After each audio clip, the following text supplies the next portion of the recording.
तो दोस्तों शुरू करके आज की इंफ्रा न्यूज। पहली खबर जो आ रही है वो हमारे देश के अंदर से होने वाले आईफोन एक्सपोर्ट से रिलेटेड है, जहां पर जनवरी महीने में यहाँ पर पिछले 10 महीने के अगर हम देखें कम्युनिटिव एक्सपोर्ट्स तो वो ₹1 ट्रिलियन के मार्क को पार कर चुके हैं, यानी 1 लाख करोड़ से ज्यादा के आईफोन्स भारत में से एक्सपोर्ट कर दिए गए हैं। वैसे ये आंकड़ा अप्रैल 2024 से लेकर जनवरी 2025 तक का है, यानी कि अगर हम वही पिछले साल के हिसाब से कंपेयर करें या पिछले इस ड्यूरेशन से कंपेयर करें तो 31% का इंक्रीज है, क्योंकि उसके पहले जो है 76,000 करोड़ का एक्सपोर्ट हुआ था और उसके भी पहले वाली सेम ड्यूरेशन में 19,000 करोड़ का एक्सपोर्ट हुआ था। तो आप समझ सकते हो 19, 76, 100 और प्रोबेबली ये और ज्यादा आगे जाके बढ़ेगा। अगली खबर दोस्तों आ रही है वारे ग्रुप से, जो इंडिया के लार्जेस्ट मैन्युफैक्चरर है पीवी मॉड्यूल्स की, और उन्होंने कहा है कि उन्होंने स्टार्ट कर दिया है काम अपने अल्कलाइन इलेक्ट्रोलाइजर मैन्युफैक्चरिंग फैसिलिटी पे, जो बन रही है वलसाड गुजरात में। यहाँ पर इनकी जो इनिशियल प्रोडक्शन कैपेसिटी है वो 300 मेगावाट की होगी, और ये जो फैक्ट्री है ये पीवी से अलग steel, refining, transportation, fertilizers, chemicals, food और पावर जनरेशन वाली इंडस्ट्रीज को डीकार्बनाइजेशन एफर्ट्स में लगने वाले केमिकल्स में हेल्प करेगी। यहाँ पर ये फ्लेक्सिबल ऑपरेशंस रखेंगे, ऐसा उन्होंने कहा है। और जो large scale green hydrogen projects बन रहे हैं, बड़ी बड़ी कंपनीज और ग्रुप्स बना रहे हैं, उसके अंदर ये एक इंपॉर्टेंट हिस्सा बनेंगे सप्लाई चेन का। अगली खबर दोस्तों ये टाटा पावर के सब्सिडरी टीपी सोलर से, जिन्होंने ओपन किया है अपना 4.3 गीगावाट का solar cell and module factory in Tirunelveli, Tamil Nadu. तो यहाँ पर जो चीफ मिनिस्टर स्टेट के वो मौजूद थे प्लांट के इनॉग्रेशन के दौरान, जहाँ पर ये भारत का सबसे बड़ा single location solar manufacturing facility बन चुका है। यहाँ पे ये फैक्ट्री इक्विप्ड है for tunnel oxide passivated contact या टीओपी कॉन और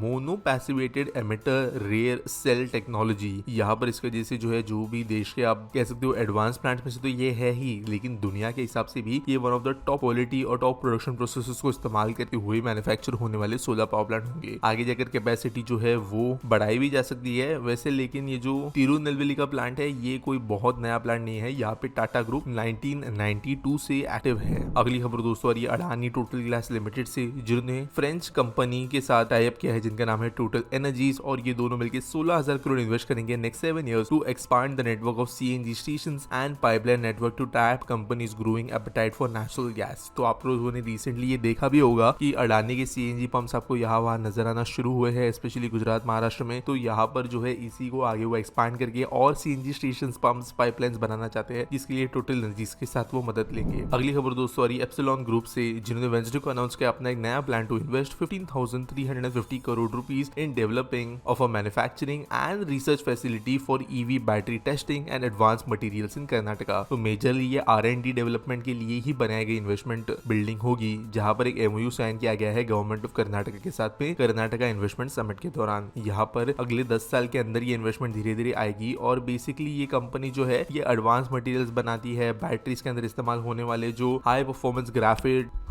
graphite anode, lithium ion phosphate cathode battery, ये सब चीजों के अंदर इनका रिसर्च एंड डेवलपमेंट रहा है, और ये आगे जाकर इसको भारत में करेंगे। अगली खबर दोस्तों जो आ रही वो है नेटवर्क प्लानिंग ग्रुप से, जो कि हमारी गति शक्ति मिशन के अंतर्गत बनाई गई एक एम्पावर्ड कमेटी है, और इन्होंने 5 इंफ्रास्ट्रक्चर प्रोजेक्ट्स को इवैल्यूएट किया है, जिसके अंदर रोड, एयरपोर्ट ऐसे प्रोजेक्ट्स इंक्लूडेड है, और इनको जो है इंटीग्रेट किया गया है with alignment with principles of integrated planning outline in PM गति शक्ति नेशनल मास्टर प्लान। तो अगर बात करूं मैं प्रोजेक्ट की, तो यहाँ पर दिल्ली पानीपत कलनाल नमो भारत यानी RRTS ट्रेन जो है वो इंक्लूडेड है, मधु महाबुद्ध नगर economic corridor, development of Maharshi Valmiki international airport या अयोध्या धाम एयरपोर्ट, कुछ मेट्रो प्रोजेक्ट्स इसके अंदर इंक्लूडेड है। तो ऑब्वियसली क्योंकि अब ये इस अंदर आ गए हैं, इस काइंड ऑफ कमेटी के निगरानी के अंदर आ गए हैं, तो ज्यादा तेजी से तो हम कह सकते हैं बनेंगे, लेकिन इनके ऊपर ध्यान और मॉनिटरिंग जो है वो सेंट्रल लेवल पे किया जाएगा। अगली खबर दोस्तों यूपी से, जहाँ पर यहाँ की गवर्नमेंट ड्राफ्ट करी एक new leather and footwear policy to boost exports in the state amid changing global dynamics. तो आप जानते हो यूपी में लेदर इंडस्ट्री, फुटवेयर इंडस्ट्री है वैसे बड़ी छोटी नहीं है, लेकिन अब एक्सपोर्ट ओरिएंटेड इसको बनाने के लिए, इसका साइज बढ़ाने के लिए उन्नाव, कानपुर, आगरा इन जैसे जगहों पे जो है गवर्नमेंट कुछ पॉलिसी इंटरवेंशन करने वाली है। वैसे हम सीधा यूरोप अमेरिका को टारगेट नहीं कर रहे, यहाँ पर Africa, Latin America, West Asia और उसके बाद US यूरोप को जो है टारगेट करती हुई फैक्ट्रीज को गवर्नमेंट हेल्प करेगी स्केल अप करने। अगली खबर दोस्तों हरियाणा से, जो डेवलप करने वाले है world's largest jungle safari park in Aravalli range. तो दोस्तों यहाँ पे स्टेट गवर्नमेंट ने अनाउंस किया है कि 10,000 एकड़ गुड़गांव और नुह के बीच में जगह है इनके अरावली में, जहाँ पर ये बनाना चाहते हैं एक सफारी पार्क, जहाँ पर ये अलग अलग जोन्स में डिवाइड करके टूरिस्ट को अट्रैक्ट करेंगे। वैसे 2,000 एकड़ का पहले ही पार्क बना था, लेकिन काइंड ऑफ ये एक्सपांशन है, जहाँ पर ये जो सेकंड नंबर पे आने वाला 2,000 एकड़ का पार्क है लोकेटेड इन शारजा, उससे ये बड़ा होगा। यहाँ पर aviary zone, big cat zone, large herbivore section, amphibian section, exotic birds and animals के लिए एक जोन, एक underwater world, nature trails, tourism zone, botanical gardens और अलग अलग बायोम्स को क्रिएट किए जाएंगे। Basically equatorial, tropical, coastal, desert ऐसे बायोम्स क्रिएट किया जाएगा। अगली खबर दोस्तों जो आ रही है वो है Bhanupalli Leh rail line project से रिलेटेड, और इसका प्रोग्रेस जो है धीरे धीरे होते हुए नजर आ रहा है। तो ये भी दोस्तों अगर हम बात करें श्रीनगर वाले लाइन के बाद की one of the most important line होगी, लेकिन अब ये प्रिलिमिनरी स्टेजेस में है, इसका टेस्टिंग वगैरह चल रहा है और कई जगहों पे जो है बुर्जीज का इंस्टॉलेशन देखा गया है। बुर्जीज बेसिकली टेम्पररी सपोर्ट स्ट्रक्चर्स होते हैं और टकोली के पास में ये काम किया गया है और ये काइंड ऑफ एक माइलस्टोन आप इसे बोल सकते हो। स्टेडीली चाहे स्लो क्यों ना हो, ये ट्रैक जो है प्रोग्रेस कर रहा है, जिसके वजह से आने वाले समय में हिमालयन रेंजेस के अंदर हमारे जितने इलाके हैं लेह के पास, उसके भी कनेक्टिविटी हमें देखने मिलेगी। आज के एसपीटी सॉल्व के बारे में बात करें तो उड़ी बाबा पूछते हैं what is update about Auric city. देखो ऑरिक सिटी कहे या शेंद्री बिडकिन एमआईडीसी कहे, जो संभाजी नगर के पास में है, ये one of the most successful industrial areas बन रहा है पूरे देश के अंदर का। अगर हम पिछले एक साल की बात करें तो टोयोटा किर्लोस्कर का joint venture one of the biggest अब तक का उनका देश का यहाँ पे हो रहा है। इसके अलावा एथर एनर्जी पहली बार साउथ से निकल कर आ रही है महाराष्ट्र के अंदर उनकी इलेक्ट्रिक टू व्हीलर मैन्युफैक्चर करने के लिए। इसके अलावा ऑलरेडी यहाँ पर बजाज जैसी कंपनीज एक्टिव है, फार्मा कंपनीज एक्टिव है, और जो इन्वेस्टमेंट हो रही है ऑरिक सिटी के अंदर, और इनफैक्ट ऑरिक की सिटी के अंदर सिर्फ इन्वेस्टमेंट नहीं, अगर आप अभी जाकर राउंड अपडेट्स देखते हो तो काम चल रहे हैं सारे फैक्ट्रीज के ऊपर, ये बहुत तेजी से चल रहा है। इनफैक्ट पिछले साल की सारी एमआईडीसीज में जो इन्वेस्टमेंट आई थी ऑल ओवर द कंट्री अलग अलग क्षेत्रों में, वहां पर ऑरिक या अगेन जो शेंद्री बिडकिन है, इसने one of the best performance दिखाया था। एक और चीज मैं यहाँ पे क्लियर कर देता हूँ, कई लोग ऑरिक को जो है एक बहुत ज्यादा स्मार्ट सिटी मिशन के जैसे कुछ बना रहे हैं, हम प्लांट सिटी ऐसे समझते हैं। ऑरिक आप कह सकते हो एक प्लांट इंडस्ट्रियल टाउन है, जैसे एमआईडीसी, जीआईडीसी, एमआईडीसी होती है, वैसा ही ये भी है, लेकिन ये काफी एडवांस्ड है,